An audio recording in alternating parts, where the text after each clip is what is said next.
hay una especie de desentendimiento de quién es el que actualmente está ejerciendo esta tutela.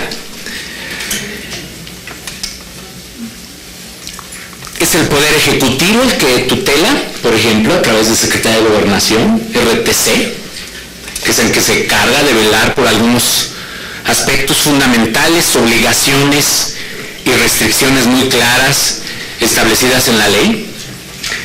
Es el Instituto Federal de Telecomunicaciones, que pues uno pensaría que sí, ¿no? A partir de lo que se estableció en esta reforma constitucional y lo que está incluido en la ley, y que pues ahora con estas controversias constitucionales pues tendremos mucho mayor claridad sobre los alcances. Luis XIV en su expresión muy clara respecto a que ellos eran el Estado, ¿no?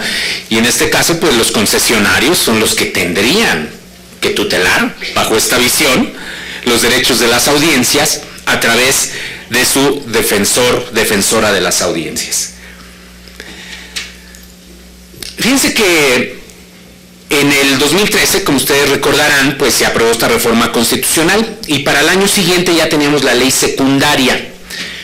Les comento esto y yo no voy a hablar, soy nada más el moderador, pero me parecía interesante poner este contexto de que cuando se dio la expulsión de la periodista Carmen Aristegui en Noticias MBS ya teníamos reforma constitucional y ley. Y no sé si ustedes recuerden que también había un defensor que estaba en mi persona y que hubo un movimiento, podríamos decir, muy intenso, ¿no?, de las audiencias, de los radioescuchas, molestos por la expulsión de la periodista. Algunos de ellos se manifestaron a través del correo electrónico, muchos, a través del buzón de voz, e incluso hubo pues una especie de concentración afuera de las instalaciones de MBS, en la que yo recibí una petición que se había generado desde la plataforma change.org, en la que solicitaban que se respetaran los derechos de las audiencias y que no expulsaran a la periodista Carmen Aristegui, porque desde su punto de vista se estaba vulnerando el derecho de la audiencia a la pluralidad y diversidad en los espacios informativos. Fueron miles de manifestaciones de protesta, pero también miles de radioescuchas presentaron amparos, más de 3,000 radioescuchas. Y ninguno prosperó. Es decir, no es para desanimarlos en cuanto a, porque hemos tenido victorias, ya se ha comentado hace un momento, respecto, por ejemplo, de los lineamientos de clasificación de programas de radio y televisión, pero ninguno prosperó. El Ejecutivo, Secretaría de Gobernación, dijeron, no tenemos nada que ver con eso. El Instituto Federal de Telecomunicaciones también se deslindó, en su momento, de todos estos amparos, no obstante que, desde nuestra perspectiva, pues ellos tendrían la tutela de los derechos de las audiencias y también dijo, de esta sopa no somos. El concesionario pues, también dijo, pues no, ese es un conflicto laboral con la empresa exclusivamente, y pues el defensor de las audiencias pues simplemente se convirtió en una especie de vocero del reclamo de las audiencias sin poder hacer más allá de lo que finalmente estaban en los propios estatutos y de los alcances también de la figura, ¿no? Es decir, lo máximo que puede hacer un defensor de la audiencia es emitir una recomendación. Las recomendaciones, obvio, no son vinculantes. Las recomendaciones se enmarcan dentro de lo que es la autorregulación. Así es de que dejamos desamparadas a las audiencias en su totalidad para este caso. Y reitero, ya teníamos constitución, reforma constitucional y ya teníamos ley. Hace un momento Aleida Calleja, la maestra Aleida Calleja, nos presentaba el caso reciente de lo que sucedió también en MBS, de este conductor Sergio Zurita, quien tiene un programa que se llama Dispara Margot Dispara, que a mí también me tocó en su momento ver algunas quejas. No tenía yo alcances en ese programa, nada más mis alcances estaban concentrados al área de noticias, pero yo no podría dejar también desamparadas, digamos, a las audiencias, y le di seguimiento. Yo hubo varias quejas en ese terreno. Sergio Zurita, entre otras cosas, expresó: señoras, no sean estúpidas, ir a recoger a sus hijos en hot pants va a hacer sufrir a sus hijos. Los niños de junto van a decir qué buena está tu mamá o qué aguada está tu mamá, porque se pone hot pants y van a sufrir. No, señoras, no tienen derecho, antes está la felicidad de sus hijos, entre otros aspectos. Sergio Zurita no se despidió, más bien se disculpó, pues porque no quiso decir lo que dijo, ¿no?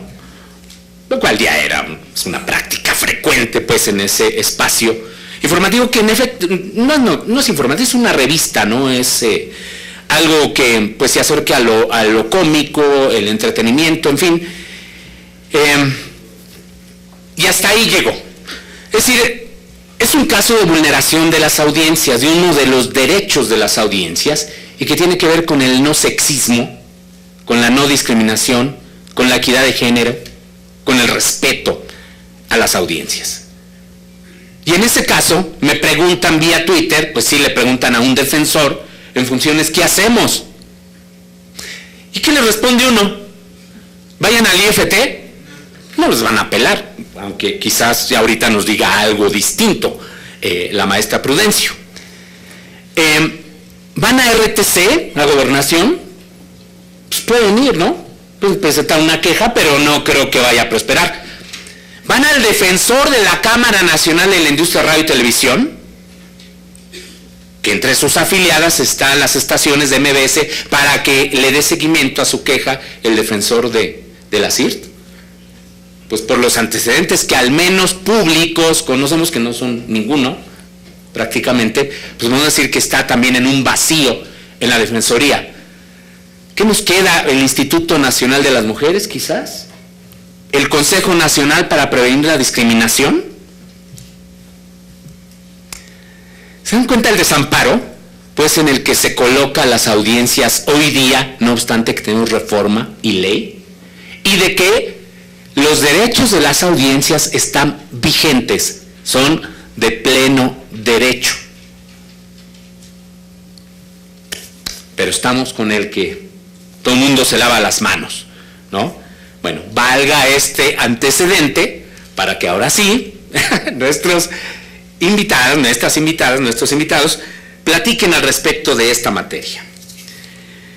Le vamos a dar la palabra, en primer lugar, a Carla Prudencio Ruiz, quien participa en representación de la comisionada presidenta del Instituto Federal de Telecomunicaciones, Adriana Labardini.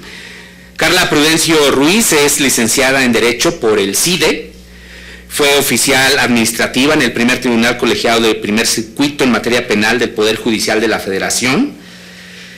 Ha sido colaboradora de la Clínica de Interés Público del CIDE, donde también ha realizado tareas de investigación.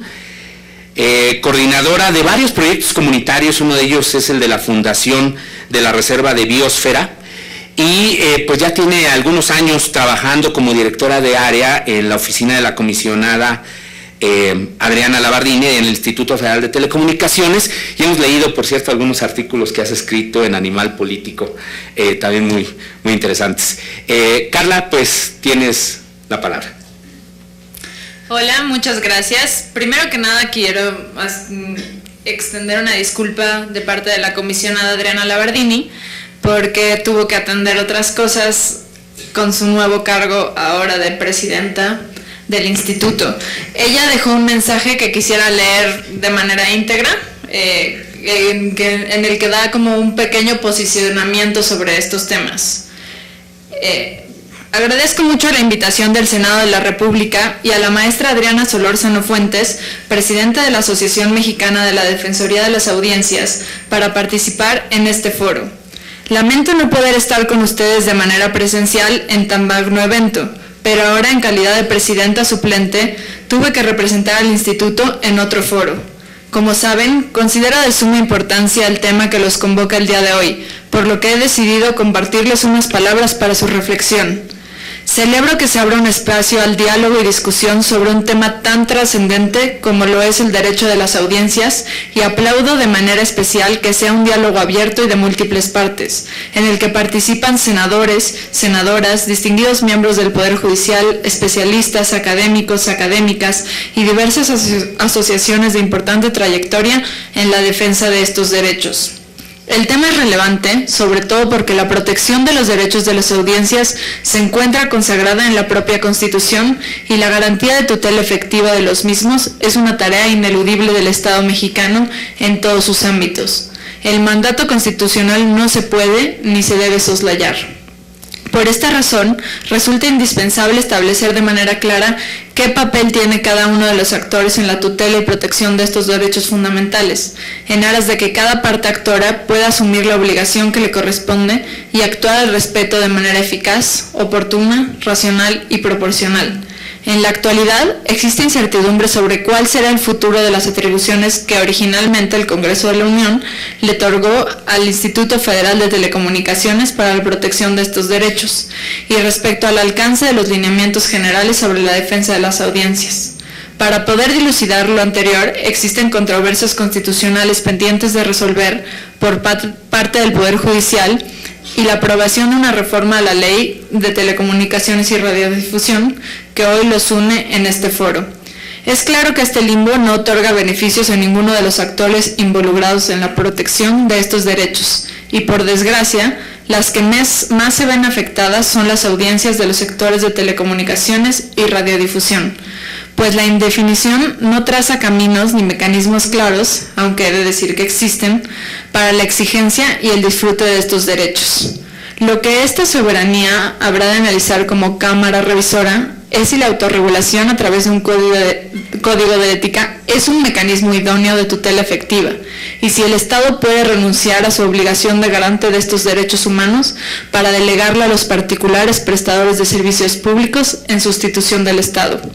No olvidemos que el éxito de un Estado de Derecho se basa en garantizar los derechos humanos y que dicha tarea compete al Estado y se alcanza a través del derecho administrativo, de la implementación eficaz de mecanismos, procesos e instituciones que despliegan una serie de acciones a nivel administrativo y regulatorio que hacen posible el ejercicio efectivo de derechos y la exigibilidad de obligaciones. Así es que los invito a que las aportaciones que se hagan en este foro busquen llegar a este Estado de Derecho y a la efectiva protección de las garantías individuales, principalmente los derechos de las audiencias, por supuesto, en absoluto respeto a la libertad de expresión.